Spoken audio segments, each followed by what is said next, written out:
China ने हाल ही में hypersonic wind tunnel का उद्घाटन किया है। हम आपको बताते चलें कि हाइपरसोनिक विंड टनल एक प्रकार का टनल होता है जिसमें विमानों के छोटे मॉडल तथा उनके कंपोनेंट का टेस्टिंग किया जाता है और जिसके बाद विमान बनाए जाते हैं और उसे रियल लाइफ कंडीशन में यूज किया जाता है। इस विंड टनल में मैक 30 तक की स्पीड अचीव की जा सकती है, या कहें हम कि इस विंड टनल में ऐसे विमान बनाए जा सकते हैं जिनकी स्पीड लगभग 31,000 किलोमीटर प्रति घंटा होगी। ऐसा करने के बाद चाइना दुनिया में पहला देश बन जाएगा। यहाँ तक कि यूनाइटेड स्टेट्स ऑफ अमेरिका के पास भी ऐसी टेक्नोलॉजी नहीं है। ऐसा करने के बाद चाइना दुनिया में ऐसे एयरक्राफ्ट्स और लड़ाकू विमान बनाएगा जो वर्तमान के लड़ाकू विमान और जहाज़ों से 20 से 30 वर्ष आगे होंगे।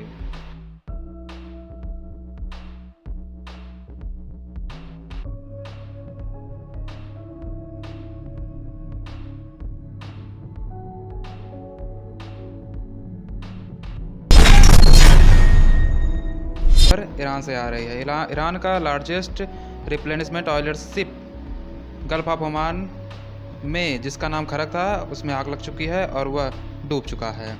इसमें किसी के भी हताहत होने की कोई खबर नहीं है। हम आपको बताते चलें कि इस शिप का निर्माण ब्रिटेन में 1977 में किया गया था तथा ईरानियन नेवी में 1984 में शामिल हुआ था। यह घटना ईरान के जास्क पोर्ट से 1270 किलोमीटर गल्फ ऑफ ओमान में हुआ था। बताते चलें आपको कि पहले जितनी भी घटनाएं गल्फ ऑफ ओमान में होती थी उसका जिम्मेदार ईरान को ठहरा जाता था, पर रिसेंट हुए कुछ घटनाओं से हम ये कह सकते हैं कि इसके पीछे ईरान का कोई हाथ नहीं है। हालांकि ईरानियन ने इजराइल के ऊपर, हम इसके लिए इजरायलियों को जिम्मेदार नहीं ठहरा सकते, क्योंकि सैंक्शन की वजह से ईरान की नेवी के पास जितने भी शिप्स हैं उनकी शेड्यूल मेंटेनेंस टाइम पर नहीं हो पा रही है, जिस वजह से इनके नेवी के शिप्स पुराने हो गए हैं और वह लगातार 2018 से ही समुद्र में सैंक हो रहे हैं। इनमें सबसे प्रमुख शिप यमुई साविज था, जो गल्फ ऑफ मकरान में पिछले 2 वर्ष पहले डूब चुका था।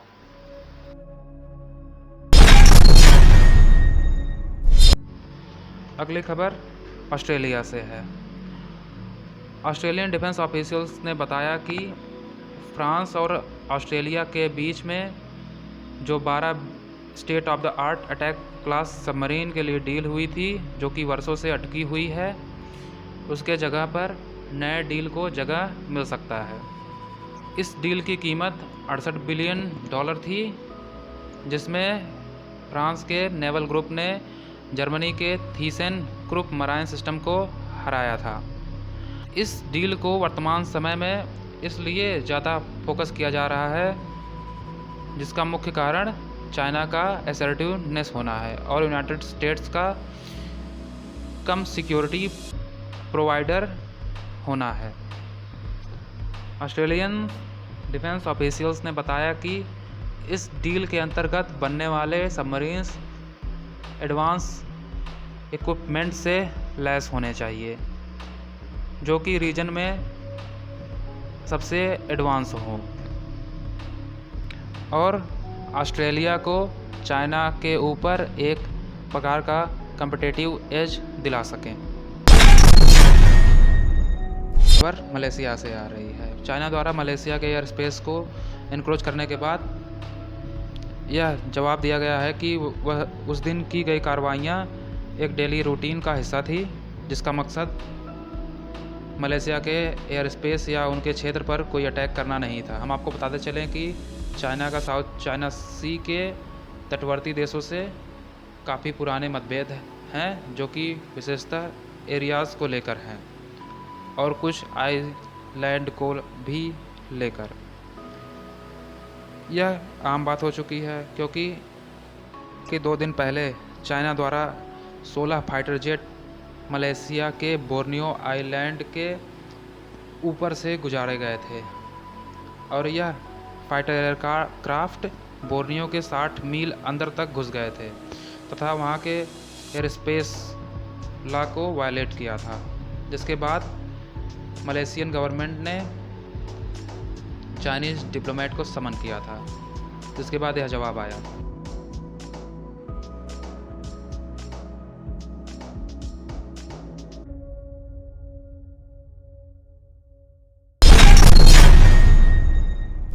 अगली खबर इंडोनेशिया से आ रही है। इंडोनेशियन प्रेसिडेंशियल ऑफिस द्वारा एक ड्राफ्ट रेगुलेशन जारी किया गया है जिसका नाम fulfilling the defence and security equipment needs of the ministry of defence and Indonesian arm forces 2020 and 2024 निकाला गया है, जिसके अंतर्गत गवर्नमेंट ने बताया है कि उनका प्लान $125 बिलियन 2040 तक स्पेंड करना है। यह निर्णय इंडोनेशिया के क्षेत्र में विदेशियों द्वारा इनक्रोच किए जाने की वजह से किया गया। हम आपको बताते चले कि $125 बिलियन का यह बजट पूरी तरीके से लोन पर आधारित है, जो कि फॉरेन इन नेचर होगा। हम आपको बताते चलें कि इंडोनेशियन आर्मी को मॉडर्नाइज करने के लिए वहाँ की गवर्नमेंट ने 5 पंचवर्षीय योजना लागू किया है, जो कि 2040 तक लागू रहेगा, जिसके अंतर्गत इंडोनेशियन आर्म फोर्सेस को पूरी तरीके से मॉडर्नाइज कर दिया जाएगा। इसके अंतर्गत 79 बिलियन डिफेंस इक्विपमेंट के लिए तथा 32.5 बिलियन। अगली खबर ब्राज़ील से है। AEL सिस्टमाज, जो कि एक एल्बिट सिस्टम की ब्राज़ीलियन सब्सिडरी कंपनी है, उसके द्वारा ब्राज़ीलियन आर्मी के लिए 974 Guara tactical red dot reflex sight का निर्माण शुरू कर दिया गया है।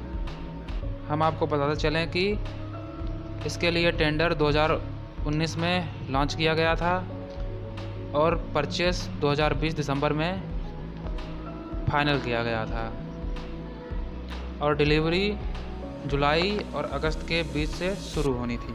इसका निर्माण 2016 से federal university of Rio Grande do Sul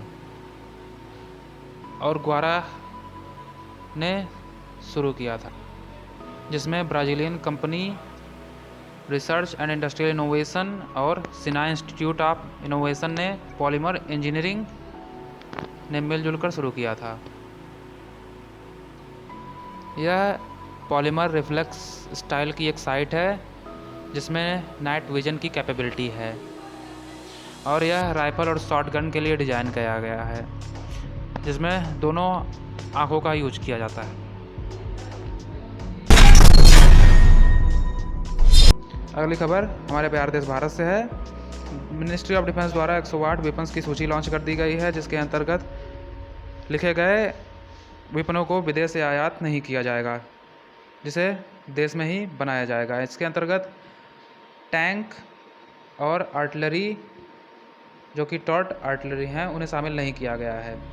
जिसके बाद 1770 टैंक्स के लिए मिनिस्ट्री ऑफ डिफेंस ने RFI लॉन्च किया और यह भी बताया जा रहा है कि इंडियन ATAGs की जगह एथोस गन्स को खरीदा जा सकता है। डिफेंस मिनिस्ट्री ने इंडियन नेवी के लिए जिस 43,000 करोड़ के 6 सबमरीन डीजल इलेक्ट्रिक सबमरीन होने वाले हैं, उसको मंजूरी दे दी गई और यह डिसीजन डिफेंस एक्विजिशन काउंसिल, जो कि डिफेंस मिनिस्टर राजनाथ सिंह द्वारा हेड की गई थी, उसके अंतर्गत किया गया। यह भी बताया गया कि request for proposal P-75 India के लिए जल्द ही निकाला जाएगा और इस सबमरीन की स्पेसिफिकेशन तथा अदर क्रिटिकल रिक्वायरमेंट क्या क्या होनी चाहिए, इसे बाद में डिफेंस मिनिस्ट्री और इंडियन नेवी द्वारा एक सेपरेट टीम बनाया गया है,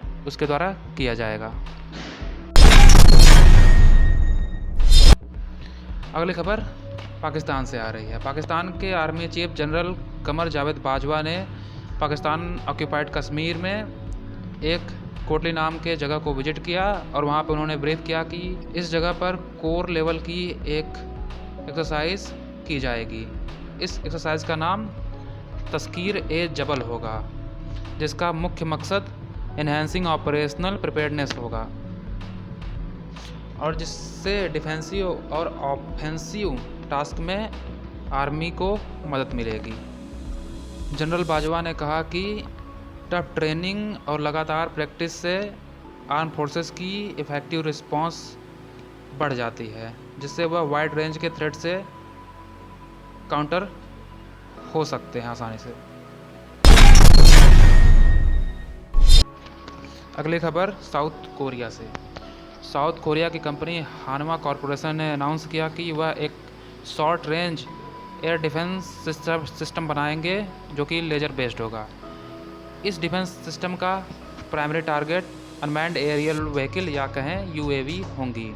कंपनी ने बताया कि उन्हें 21.9 मिलियन डॉलर का कॉन्ट्रैक्ट मिला है, जिसके अंतर्गत वह 4 प्रोटोटाइप अगले 4 साल में बनाकर तैयार करेंगे। लेज़र ऑसिलेटर लेज़र वीपन को बनाने में एक बहुत महत्वपूर्ण रोल अदा करती है, जो इस कंपनी द्वारा बनाया जाएगा। हम आपको बताते चलें कि लेज़र वीपन जो हाईली मूविंग टारगेट होती हैं उनके लिए बेहद ही एक्यूरेट मानी जाती हैं। इस टेक्नोलॉजी के अंतर्गत मल्टीपल वेवलेंथ की मिलाकर एक सिंगल बीम बनाया जाता है, जिसे स्पेशल बीम कंबाइनिंग टेक्निक कही जाती है और इसी टेक्नोलॉजी का use short range laser air defence system में किया जाता है।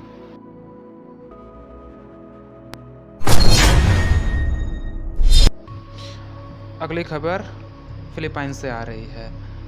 फिलीपाइंस और यूनाइटेड स्टेट्स ऑफ अमेरिका के बीच में जो एक विजिटिंग फोर्स एग्रीमेंट था वह ख़त्म हो सकता है। इस डील के रिवैम्पिंग के लिए रॉड्रिगो दुतेर्ते के पास एक कंसिडरेशन गया है, जिसे रॉड्रिगो दुतेर्ते 2 बार डिक्लाइन कर चुके हैं।